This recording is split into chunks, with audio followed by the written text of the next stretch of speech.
How did you feel about what you just saw? Exhilarated, Ty. My name is Dan. I'm a fan of neither of these teams. I'm just a fan of the sport, and I feel exhilarated. Look, the thing that's incredible is how quickly things can change in any direction. There was, I forget the exact order of operations, but it was something like, punt, interception, punt from Georgia to start the game. And you're down 28-0 now, right? That's all it took from the Georgia offense. It was an off night to start, especially for Georgia on offense, but certainly their ability to tackle Jalen Milroe and Ryan Williams on the edge to start out this game left a lot to be desired. But I thought we were heading for like 56-10. Like the way it started and the way that Jalen Milroe was able to navigate and like what we believe is a very good Georgia defense with ease, that, man, this is just going to be one of those nights for Georgia. And then it kind of became one of those nights for Georgia in a different kind of way, that they stuck with it, that they weathered the turnovers, they weathered the interceptions, that, even though they weren't able to run the ball, that Carson Beck was able to find Arian Smith, that he was able to sort of navigating. Dominic Lovett had some explosion plays, and that he was thoughtful and patient and brought this team back in the second half and really went with the idea of, it's 0-0 at halftime. We'll see what happens. And then Xavier Brown changed it, and Ryan Williams changed it all again for Alabama, which is almost the hardest thing to do in the sport, right? Yeah. To have a team come back on you and somehow reverse all of that sort of wave of excellence, and say, we got a little bit left in the tank. We got a little bit left. And Alabama did it. It was an incredible performance with the eyes of a nation on this game. Incredible performance. So just to level set, Alabama wins the game by a 41-34 score. Mm-hmm. For a minute in time, it looked as if Georgia was going to win the game. Yeah. And then Alabama very quickly strikes back late in the game with a long pass from Jalen Milroe, who was exceptional throughout this football game, to Ryan Williams, the 17-year-old freshman. Trust me, if you didn't know he was 17, A, you wouldn't know to look at him. Right. B, if you listen to any of the audio, they said it about 1 million times. So you came away knowing it if you didn't come into the game knowing it. He was incredible, 177 yards, had that long touchdown that put Bama ahead, gave them the eventual victory. Had that tipped pass to himself against Malachi Starks downfield. I can't imagine there was a better year for true freshman receivers than what we're seeing now from Ryan Williams and Jeremiah Smith. And I'm positive I'm leaving people out, but that duo to immediately come in, and we'll see what Ohio State does down the line. They're going to be excellent, but holy hell, Ryan Williams. I love the story. I think Chris Fowler told it. Something along the lines of they were in practice and Jalen Milroe was throwing to different receivers, and Ryan Williams started out with the threes, and Jalen Milroe said something along the lines of he absolutely needs to be with the ones immediately. This is not even a question. This is just the reality that we're going to live under, that Ryan Williams is going to run with the ones on this team. And he showed why. He showed why. Yeah. He showed why. He might be the best receiver on the team already. And he's, again, 17 years old. A couple things that came to mind as I was watching this game. Again, this is our top 12. We're going to go through all the 12 things that we think you need to know coming out of week 5. We've got a spillover episode that we're going to air on Tuesday morning that we can cover the things that we don't get to tonight. But obviously point number 1 is this rematch essentially between Alabama and Georgia. It was a big deal a year ago because Bama knocked off Georgia. SEC title game, they went to the playoffs.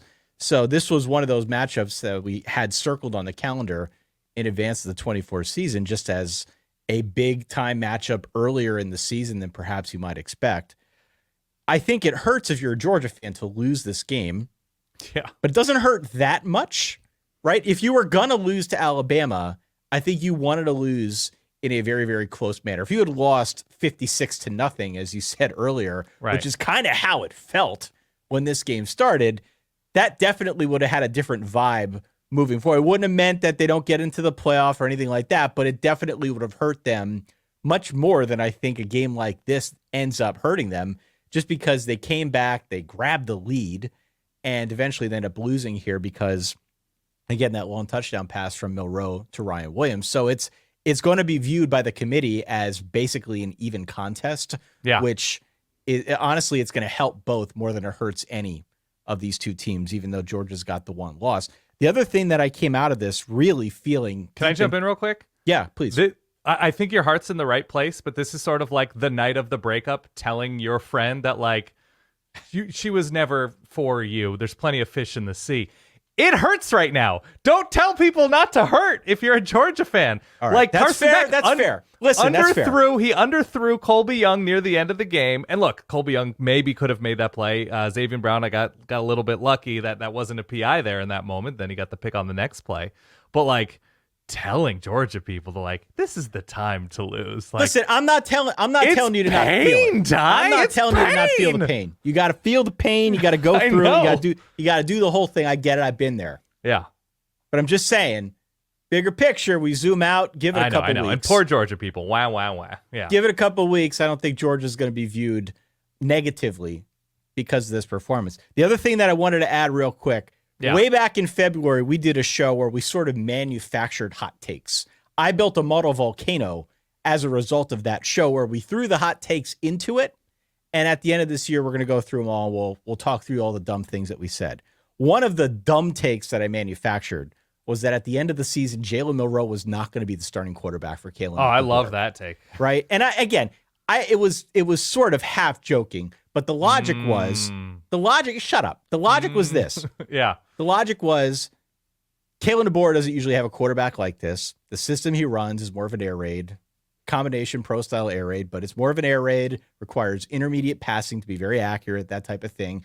That's not really Jalen Milroe's game. Jalen Milroe's game is he can run, he has the defenses on skates, and he obviously wants to stretch the field vertically, which we saw him do a number of times in this football game.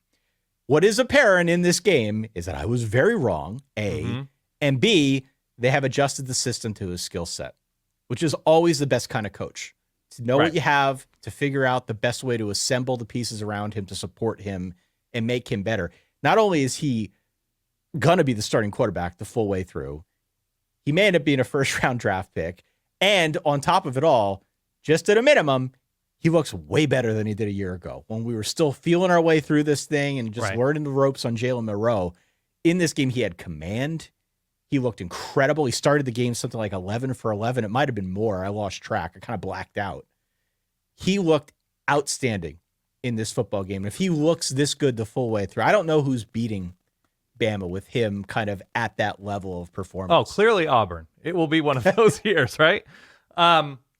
If I may issue a mea culpa myself in previewing this game, why I didn't, fall head over heels with Alabama was my point was that Jalen Milroe's crazy athletic and he's a big play guy, and Ryan Williams has shown that he's a big play dude down the field, and he's young, but he looks explosive. But what else do you have against this Georgia defense? What you need more than just that.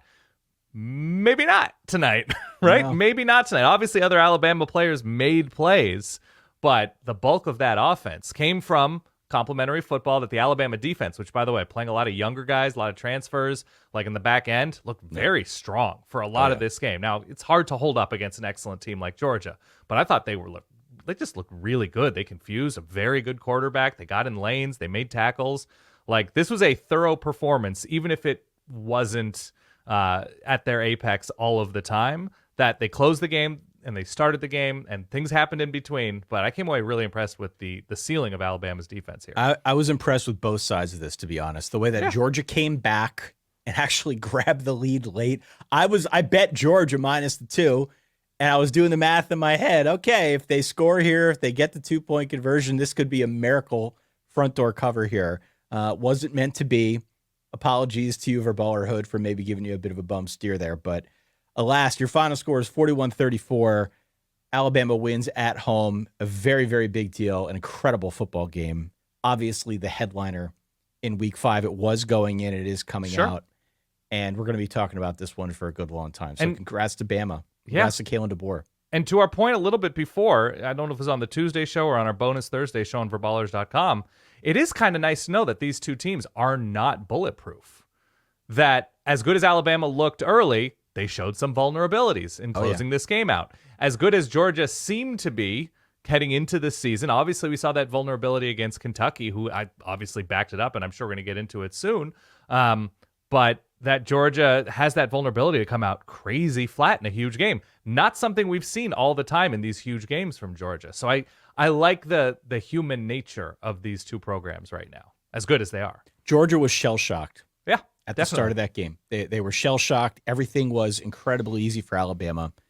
And I give Kirby Smart and Carson Beck and just the Georgia defense as a whole a lot of credit for figuring out a path through, figuring out a way to kind of pick themselves back up, especially after halftime, and make this a game at all. There are many teams out there that would have lost by 50 points, but they didn't. They stuck to it. They ended up scoring very quickly later in the game when they had to. And look, they were just a couple passes away from at least sending this one overtime. So I congratulate both teams. If you're a Georgia fan, apologies. I'm sure it hurts. You've had many wins, so maybe dull some of your pain thinking back to fonder days. 41-34 is your final.